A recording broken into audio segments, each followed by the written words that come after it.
Ngayon, ang sabi, siguro si Sas ay may naka-ano din, may puting ahas din to si Palangga. Ang sabi ni Sas, 4 hours ago, the turkey extraction story just became more interesting.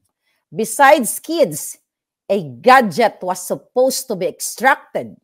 The gadget allegedly has a lot of interesting stuff. Okay? So, ang question dito, ano ang nakarating kay Sas? Hihimayin natin to. Kasi, iba-ibang informante. Iba-ibang informante ito, mga Palangga. Si Sas, meron din siya. Ako meron. Iba-ibang mga tao nakapaligid. Nakapaligid. Nakakaalam ng kababuyan ni Lisa Ahas. Pinarinig ko na sa inyo po ang boses ng extraction. Okay? Para sa inyo lahat, nakakapasok lang dito kasi we're like 9,000 live viewers right now across social media. Iparinig na natin, samantalahin na po natin ang pagkakataon kung ano ang inangak-ngak dito ni Maharlika. Okay? Ang inangak-ngak ko po dito, nagigil ang gobyernong ito, Maharlika and you versus the mga government nung in-expose natin itong extraction audio na kung saan ang social secretary ni Marcos Jr. na si Bianca Zubel ay nakikipag-usap kay Liza na i-hold muna ang pag-change ng leadership ng ISAF. That was last year. Okay? I-hold muna. Okay? Then, before that, okay, bago natin iparinig, in February of 2022, kung saan nangangampanya si Kuting at si Lisa Sabacolod, remember? Yung boses na maparinig natin, ay nakipag-usap siya sa asawa ni Teddy Boy Locsin Jr., okay, na si Louie, okay? Si Maria Lourdes Barcelon, ang kausap niya doon sa audio na yan.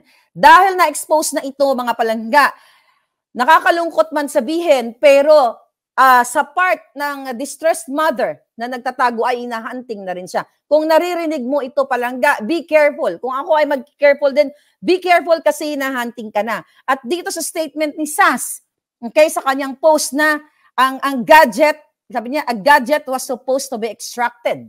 Okay, I don't know kung saan siya nakakuha ng information, pero himayin natin yan, mga Palangga. Ito muna.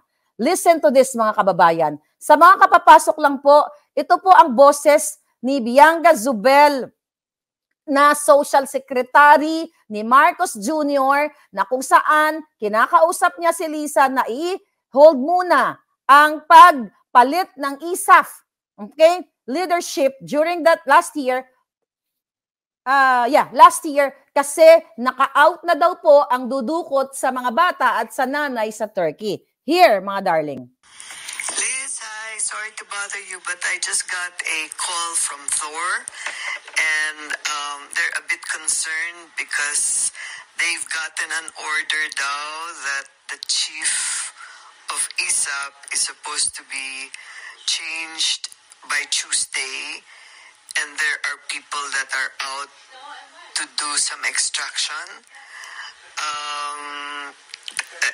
If it's possible to just keep the ISAP as is daw para hindi magulo yung extraction kasi 2 weeks pa yata or something like that. Or please call Thor. I might be saying the wrong things, but Thor needs some needs help from you. Thank you.